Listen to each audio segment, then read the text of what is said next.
Senator Green, please come up and talk about your bill.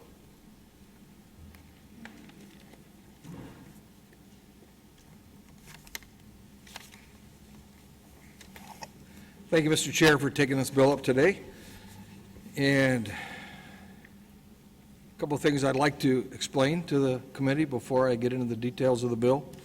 First of all, as you're aware, my history as a champion of our Second Amendment rights is long. While serving in the House, I sponsored the legislation changing may to shall when issuing a concealed weapons permit. Most recently, I was successful in eliminating Michigan's outdated gun board system, making us a true shall-issue state. Each of these efforts have been supported in a bipartisan fashion and has greatly increased the ability of gun owners to exercise their Second Amendment rights. And let me add, through this whole process since 1999, it's been proven over and over and over again, people with concealed weapons do not commit crimes. I mention that brief background because there's been some who have challenged my support of gun rights because of their personal opposition to Senate Bill 442. Their accusations are baseless and false. I support an individual's right to carry in a way that makes them most comfortable, and more significantly, I support more people being able to carry legally in more places. There are now nearly 500,000 licensed CPL holders in our state. One thing you have to keep in mind is that everybody with a CPL can carry now in all the zones. They just have to open carry. Let me reiterate that. Everybody with a CPL can now carry in all the zones. They just have to open carry. This is a result in an anomaly in Michigan law. Everyone with a valid CPL is currently able to openly carry a firearm everywhere. I want to make that very clear. The law allows that today. We're not here to discuss getting guns out of gun-free zones. They're already allowed. Among those over nearly 500,000 licensed folks, only a very small minority have chosen to carry openly into the zones. My desire in Senate Bill 442 and its companion bill is to allow the great majority of CPL holders to carry into the zones. This package will allow for an exemption from the PFZs for anyone with a valid CPL.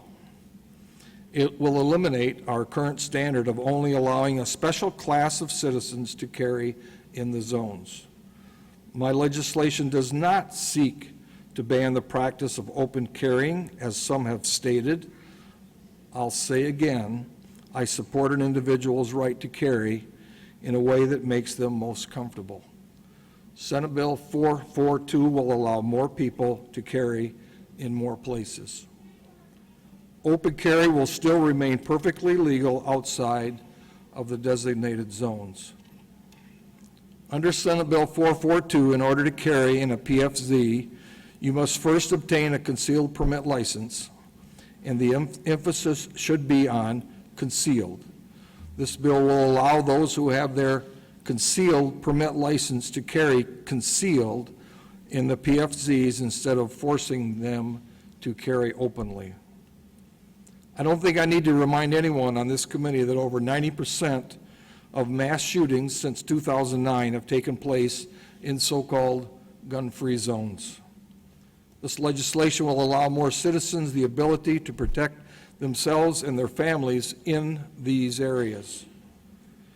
Statistics from all around the country have shown time and time again that CPL holders are among the most law-abiding people in our society. This legislation will simply allow those folks to protect themselves and their loved ones by carrying concealed wherever they have a legal right to be. Since I introduced Senate Bill 442, there has been a great deal of concern about the language referencing intentional display. I want to draw the committee's attention to the substitute before you. That language has been removed entirely. The initial bill sought to address trading concealed carry for open carry, all within the firearms statute, which resulted in that vague language. The package of bills before you today makes the trade by changing both the firearm and penal codes and thereby eliminating any confusing references. Now, Mr. Chair, if you allow me, I'd like to introduce John Lott, Jr. is an economist and a world-recognized expert on guns and crime.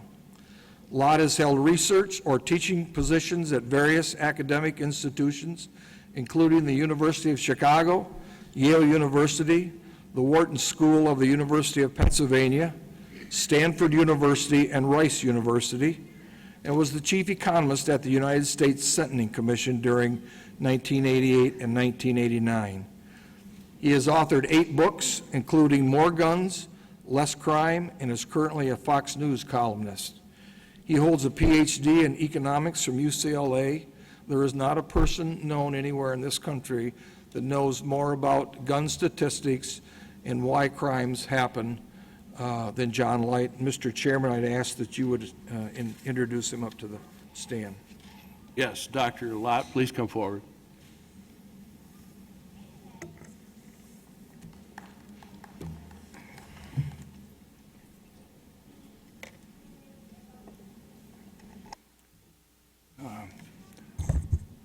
Say something? Yep. Thank you very much. I appreciate the invitation from both Senator Jones and Senator Green to be here today. Would you like me to make a statement? Go ahead, sir. I'm here as president of the Crime Prevention Research Center. It's basically a group of academics from around the country who have expertise in the issue of crime and gun and police type issues. There are 3 main points that I want to try to go through. One is the behavior of permit holders. Second one is concerns about the risks of allowing permit holders to go and carry in certain places, such as universities. And the third point is to go and address the issue of possible benefits from people being able to go and carry. With regard to the behavior of permit holders, as Senator Green said, one thing is very clear is how incredibly law-abiding they are. If you look at Michigan, for example, you're talking about tenths of percentage point that get revoked for any particular reason. If you look at firearms revocations, firearms-related reasons, you're talking about thousands of 1 percentage point. And that's true whether you look at other states as well. It's hard to find any other group in the population that has as low of conviction rates for misdemeanors or felonies. Permit holders actually even have lower rates of convictions or arrests for misdemeanors or felonies than police officers do. Police officers are convicted of misdemeanors or felonies about 1/30th the rate of the general population, and concealed carry permit holders are convicted at a rate about 1/6 or 1/7 the rate that police officers are. Now, we have a lot of experience with people being able to go and carry concealed handguns on university campuses or other places. If you look at universities and colleges, for example, 11 states now mandate that public universities allow people with concealed carry permits to carry, though they vary in terms of what people are allowed to do. There are 21 states which leave it up to individual schools to decide, though in most of those cases they don't allow it. One school where they do allow it is right nearby here, Michigan State University. And if you look at K through 12 schools, according to the National Conference of State Legislatures, you have 20 states that to varying degrees allow people to carry permitted concealed handguns on college campuses. And what you find is that these individuals are extremely law-abiding. There's certain concerns that come up. One is, do any of these permit holders, when they're on places that they're allowed to carry, commit crimes? And with regard to universities and colleges, I can't find one single example where a permit holder who was allowed to carry there committed some type of crime while they were carrying. Another issue is accidents. And over the decades that I've looked at this, I've been able to identify 5 accidents, 4 of them involving colleges, 1 involving a K through 12 situation. Colleges, they're in Idaho, Utah, Colorado, and Mississippi. All of those involved accidental firings, but there were no fatalities, basically relatively minor injuries in each of those cases. And the one K through 12 accidental shooting, there was a trivial injury that resulted. I've also provided a report where we go through, the Crime Prevention Research Center looks at the behavior of college-age students compared to others in the population. We had data for Texas, Michigan, and Nevada. And in fact, what you find there is that college-age permit holders are basically just as law-abiding as people of other ages. Now, with regard to the second point about concerns about the risks involving concealed carry permit holders and mass shootings, basically when you read debates in state legislatures about allowing people to carry, there's a couple issues that come up. One is the concerns that when a mass public shooting occurs, a permit holder may accidentally shoot a bystander. The second concern that comes up regularly is that when the police arrive on the scene, they may accidentally shoot the permit holder.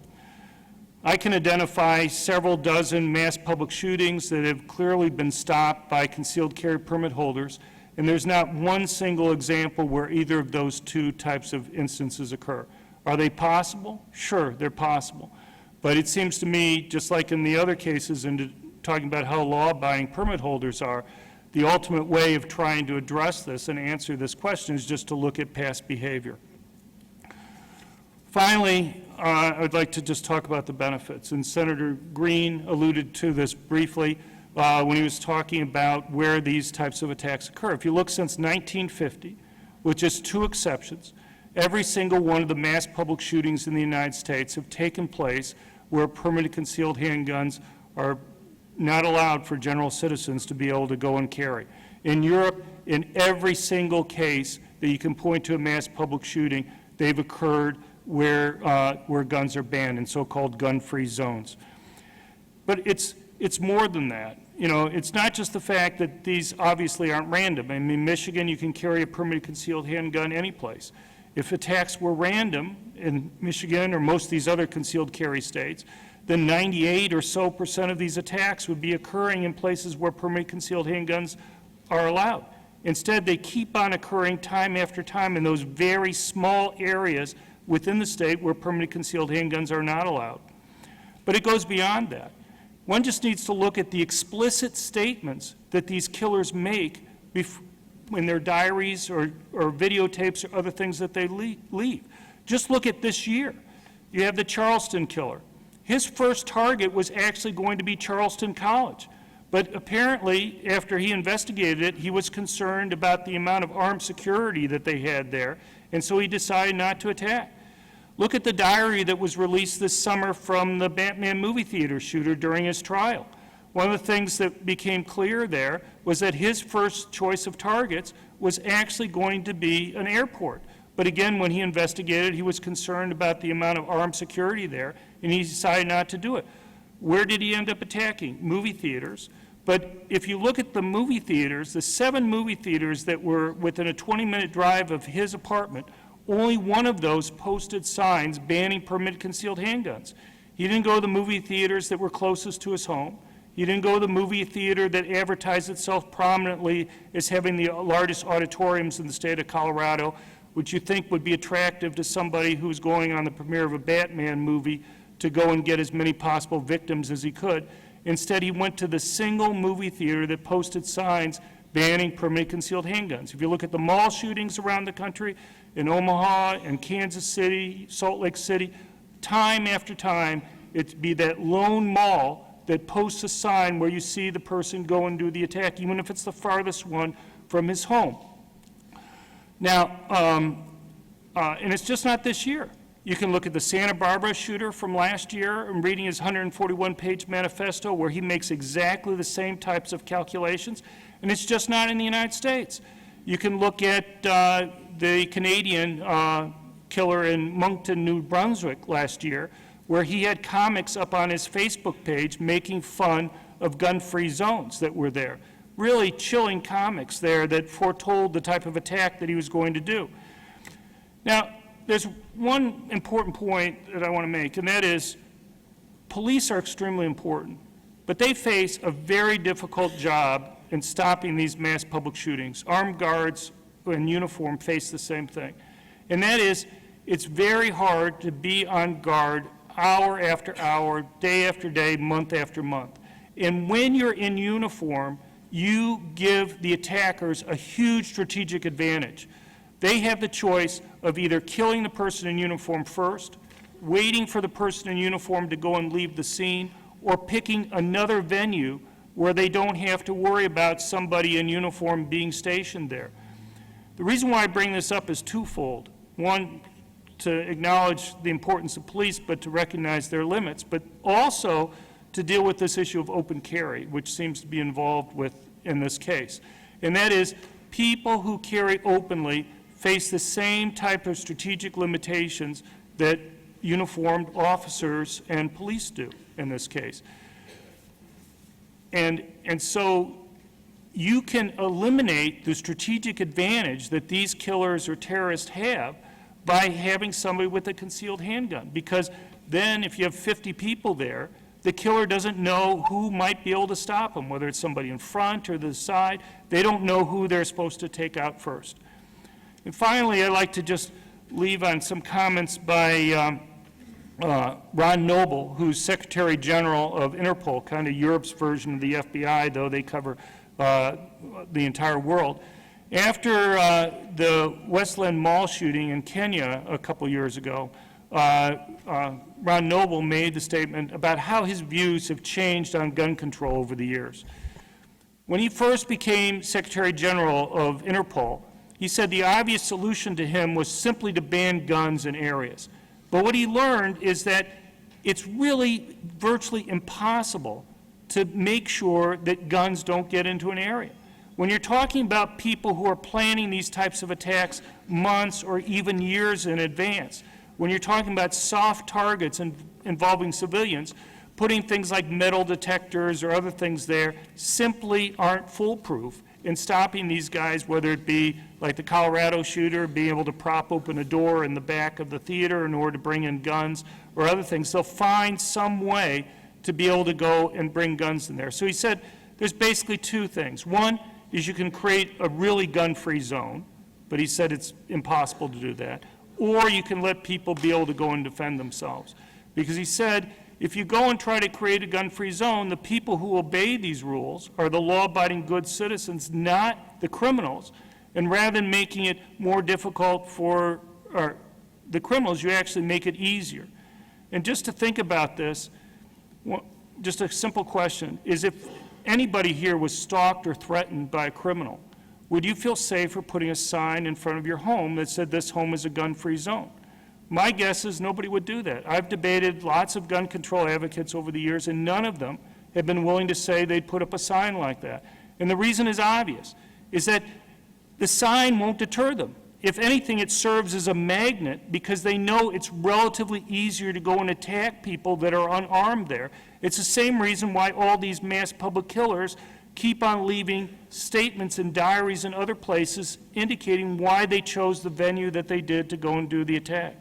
So I greatly appreciate your time here, and if there are any questions, I'd be very happy to try to answer them. But thank you for your time.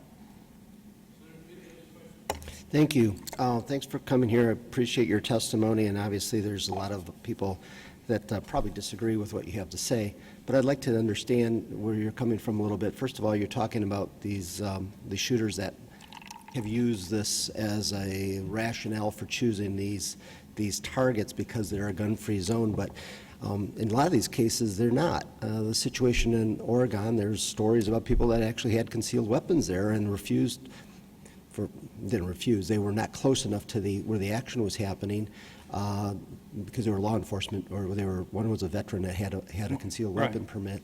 And it goes back to both ways. I mean, you know, like a lot of these are events because there's a lot of people in a room, so they'll go to where there's crowds.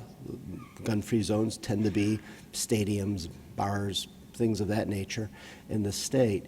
And I guess you've given us some anecdotal evidence, but you've not really given us, and maybe you have that, and that's why I'm asking this question, comparing those states that have much more open laws on carrying guns or concealed weapons versus those states that don't. And for that matter, you look at other countries like Canada or Australia, and maybe those often also may show a place to go on this as well. But I'm really concerned about this issue because I think everybody in this room, whether you agree with this legislation or don't agree with this legislation, are very concerned about what we see happening across this nation. And Right. there needs to be some way to address it, but also taking the emotion out of it, taking the fear out of it to understand the semantics. And I'm just wondering what kind of evidence that you actually have on this. Sure. Well, I'm happy to go through the points. You've raised many different points there. Let's just take them in order. The Oregon case was, in fact, a gun-free zone. Under Oregon law, you're technically allowed to go and carry a gun on school property if you're a concealed carry permit holder.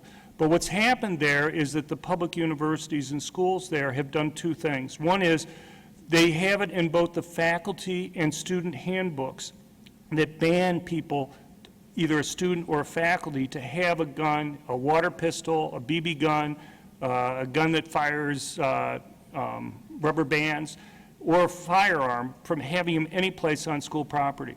Now, it's true it's not a criminal offense, but if you're a faculty member and you violate that rule, you will be fired. There's an appeals court case from 2009 that upheld the firing of a public school teacher because it was in the employment contract that was there. So they've gotten around the rule like that. And the same thing is true for students, and they will be expelled. Now, those are real penalties. If you're a faculty member and you get fired for a firearms-related violation, your academic career is over. The chances of you being able to go get another academic job someplace in the United States from another university after being fired for a firearms-related violation is essentially zero. For a student, it's essentially the same thing. If they get expelled for a firearms-related violation, they're not going to get admitted to another college. If you don't have your BA or BS yet, then you're basically going to have to accept the fact that you're going to go through life without getting a college degree. Now, there's a 2011 case by an appeals court in Oregon that also addressed this issue, because in theory, somebody with a concealed handgun permit could carry as long as they're neither students nor faculty. But what the appeals court said that even permit holders who were neither students nor faculty could be banned by the schools from carrying in any university buildings. And that would include parking structures or buildings. So in fact, where this attack occurred, no one, neither a student, faculty, or somebody who was unconnected with the school, would have been allowed to go and carry in the building where it was. Now, it's true that one veteran broke the rule, okay, and essentially had a gun, he said, at some other part on campus. I have no reason to doubt him doing that. But what I will say is that when you look at this data, these concealed carry permit holders are unbelievably law-abiding. I mean, it's hard to find any other group, as I've tried to go through the numbers, and I've mentioned statistics with regard to this. And so, you know, while you may have somebody who may have broken it, you can't imagine that very many of them are going to do that. And the question is also whether in the killer's mind he sees the bans that are there and whether it would have affected him choosing that particular target or not, whether he would think that people would be likely to go and respond or not. Now, you mentioned your second point was, well, they may be going to these gun-free zones, but it's simply where, you know, the people are. Well, the problem is, look at the Colorado shooting. There were 7 movie theaters that he could have picked from, okay? The one he picked was the only one that banned permit concealed handguns. Look at the Lafayette movie theater shootings that we had earlier this year that the president just spoke about a week and a half or a couple weeks ago. The one he picked there was one that had posted signs. There were other movie theaters in the area that didn't post signs. Look at the Omaha, Nebraska shooter. You had 8 enclosed malls there. Only 1 posted signs. It was the one farthest from his home. Why did he go to the one that was farthest from his home? You just think randomness.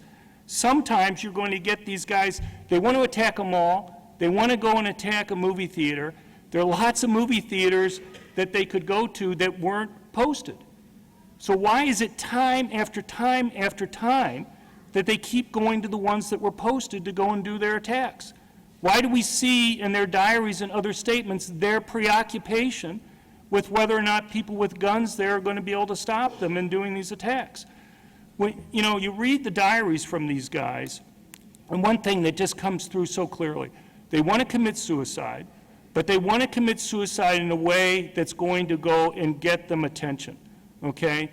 And they know the more people they kill, in fact, it's chilling. You read them, they say, if I can only kill more people than such and such, then I can get even more media attention.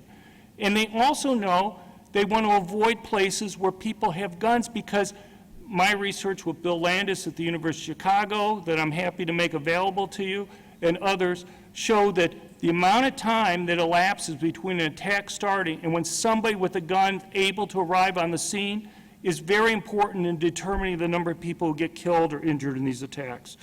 So, you know, as far as statistical evidence that goes there, Bill Landis at the University of Chicago and I have done the largest study on these mass public shootings that I know of. We looked at all the mass public shootings in the United States from 1977 through 1999. We looked at 13 different types of gun control laws, as well as hundreds of other factors that might affect them. And the only gun control law that had any impact on the rate of these mass public shootings was the passage of right-to-carry laws. And to the extent to which these attacks still occurred, as I mentioned before, they occurred in these tiny areas within the state where permanently concealed handguns weren't allowed. Now, you mentioned other places. The last point that you raised was with regard to Australia, and I believe you mentioned one other country. But, you know, just as a general point, I know the president, for example, will say, well, you know, the United States is the only country in which these types of attacks occur. That's simply false. You know, one thing you have to take into account, how large the United States is. We have about 320 million people. The largest country in Europe, for example, is Germany with 81 million people. A lot of the countries there are 4 million, 8 million, 14 million people. And the thing is, you have to adjust for country size. And what you find is if you look at Europe as a whole, their rate of mass public shootings is actually fairly similar to the rate here in the United States. They don't get a lot of attention. The worst mass public shooting in history is in Norway, just a few years ago. If you ignore the bombing deaths, there were 67 people killed and 110 wounded. Germany has 2 of the 5 worst K through 12 public school shootings in the world. Europe as a whole has 4 of the 7 worst public school shootings. If you once you adjust for population, the United States would rank 9th compared to just European countries in terms of the rate of mass public shootings. And Africa and parts of Asia are much worse. Now, with regard to Australia, you know, the thing is, they didn't have a gun ban. What they did was they had a buyback of about 1/3 of the guns, and then people were able to go and buy them again. And the gun ownership rate is actually fairly similar now in Australia to what it was prior to the buyback. And, you know, there's all sorts of discussions about what happens to the crime rate in Australia, what's happened to firearm suicide rate. I gave testimony last year to the Australian Senate where I went through all these numbers for them. And in fact, if you take something like firearm murders, for example, you in fact find that it was falling for 15 years prior to the buyback and then kept on falling at the same rate after the buyback. There was no sudden drop and then an increase, which is what you would have expected if you believed in the more guns, more crime type hypothesis. And for firearm suicides is exactly the same. If you compare Australia to New Zealand over that same period of time, New Zealand didn't change its firearms laws in 1996 and 97, and their mass public shooting rate fell even more than Australia's did after they passed their laws. And so one of the reasons why you use U.S. data is that you just don't want to pick one state or whatever. We have all 50 states. And so Bill Landis and I, when we were looking at this, it's easier to compare lots of different places and control for similar laws and control for other factors. And we found that when states passed concealed carry laws in the areas that they were allowed to carry, you would see about a 60% drop in the rate of mass public shootings and about an 80% drop in the rate at which people were killed or injured from these attacks. So I think I hit your questions. If I missed something, please let me know. Okay, Senator Beda, you had a brief follow-up? Yeah, I think it's brief. And I appreciate your testimony there, and, again, I guess I was looking for real numbers statistically. For sure. I have something from Mayors Against Illegal Guns, and they conducted a comprehensive analysis of every mass shooting between January 2009 and August 2015 that was identifiable through FBI data and media reports. 90 of the 133 incidents, would be 67%, took place in private residences where people have the right to keep a gun. Of the 37 incidents in public spaces, at least 21 took place where concealed guns could be lawfully carried. And again, that doesn't take we get a couple of these that are pretty routine in America now. We get one every week or so. So it might be the most up to date, but that's, perhaps you'd like to comment. I'm sure you're familiar Sure. with that group. They've Well, not look, necessarily. I mean, Bloomberg's groups have been called into account many times by fact-check organizations from the Washington Post to PolitiFact. Well, I'm not sure I've been hit as hard as they have been on it. But in any case, we have on our website going through their report. And the big thing that you have to understand with Bloomberg's group is they essentially looked at news reports. And if the news report didn't mention that it was a gun-free zone, they essentially assumed that it was. And the problem that you learn, anybody who deals with these types of media reports, is that the media just doesn't cover it one way or the other in most of these cases. The first AP report that I've ever seen mentioning whether an attack at a mall, in this case, had occurred at a gun-free zone was earlier this year. I just was talking to a reporter earlier today from the Fox and another one from the New York Times about the fact that they don't, even when they know it, they don't include it in these stories. And so simply to go and rely on whether a news report would include information on whether it's a gun-free zone is not very useful. What I've had to do over time, and what I do regularly, is that when an attack occurs, I will reach out to people in those areas to see if we can get, because there's basically two different types of places. There are places through legislation we know are gun-free zones. Those are easy to go and find. But then there are also places where private parties are allowed to post. And so what you have to do then is essentially go and have somebody check on the facility, actually go there to go and see whether or not the place was posted. Now, it'd be easy, sometimes, like when the Chattanooga military attack occurred earlier this year, it's kind of hard to miss it when, the news reports have it on the front door of the place, a gun-free zone sign that's there. But for most of these places, you actually have to have somebody go there and take pictures of that. And so for the different mall shootings and for other types of cases, if you go to my websites, what you'll find is that we've gone and actually done the hard work of tracking down and sending people there to go and take pictures of the outside of those facilities to see whether or not they were posted or not.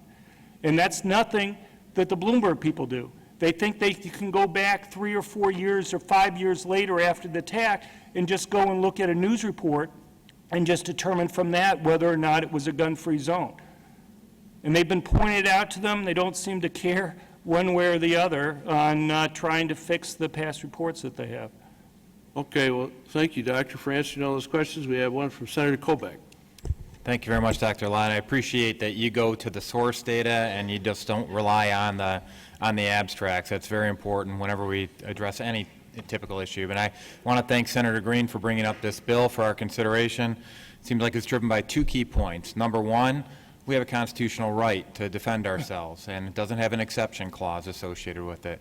That's Article 1, Section 6 of our Michigan Constitution. Number two, the data clearly shows that we have increased public safety when people are allowed to carry guns in different areas. And so it's an extension of that First Amendment right. And I was wondering, Dr. Lott, if you could briefly just kind of highlight specifically in the case of what are the key data points? I mean, anecdotally, you talked about the top school shootings across the board and across the world, Can you kind of zero in on what you think is the key data point that demonstrates that it's safer for us to actually allow concealed carry in our current gun-free zones than to actually turn them into into the gun-free zones.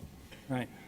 Well, I'd like to say I wasn't really just making anecdotal statements. When I would go and say, look, here are possible concerns, do permit holders, create crimes when they're allowed in certain areas or not? That's simply, I looked at all the data for the entire United States, could not identify one case, so it's not like I'm taking a news story there. I'm just saying here's all the data that's available on this. When you go and you look at these mass public shootings in general, the thing is, I don't know how you can't look at all this data and not come away stunned by just seeing how time after time they keep on occurring in places where guns are not allowed. And, now the anecdotal part may be the statements from these killers, but I'm not just trying to pick one or two statements. What I can go through and talk about from Columbine on, all the statements that are there in this. Obviously, we don't know it for all of them because not all of them have left records with regard to this, but that would be the closest, I would say, to anecdotal stuff. Now, as far as, refereed, published statistical evidence, as I say, Bill Landis and I have looked at all the mass public shootings over a couple decades, try to control for changes in multiple different types of gun control laws, try to account for factors like changing policing policy and arrest rates. The interesting thing to me is that normal policing, while it's extremely important in deterring crime generally, seem to have no impact on these mass public shootings. And there seemed to be a simple reason for that, and that is virtually all these guys planned on dying in the attack. About 75% of these killers die at the scene, either committing suicide or being killed by someone else. And even the 25% who lived planned on committing suicide, but just couldn't bring themselves at the last moment to go pull the trigger. And so the thing is, if you're planning on killing yourself, this notion of whether law enforcement's going to catch you or likely to catch people is pretty irrelevant. Law enforcement basically deals with punishing and things after the fact. And in these guys' minds, it's not a relevant concern. So the basic data is the behavior of permit holders, okay? What risk do they represent being in an area? Because you have to measure both the costs and the benefits. And also the fact that these killers, both statistically in terms of looking at just the rate at which these crimes occur, and then anecdotally to the extent that they explicitly make statements, are purposely picking out these places where victims aren't able to go and defend themselves. And that, to me, seems the trade-off that's involved here. Okay. Senator Green, quick, brief question. Now, one of the Detroit papers was pretty careless with the headline today, and they mentioned churches. Your legislation does not affect churches at all. They're treated like a private business. They may have guns or not have guns. It's their choices, correct? Yeah, we haven't changed anything as to what the law has been in the past on guns, on churches. Thank you very much.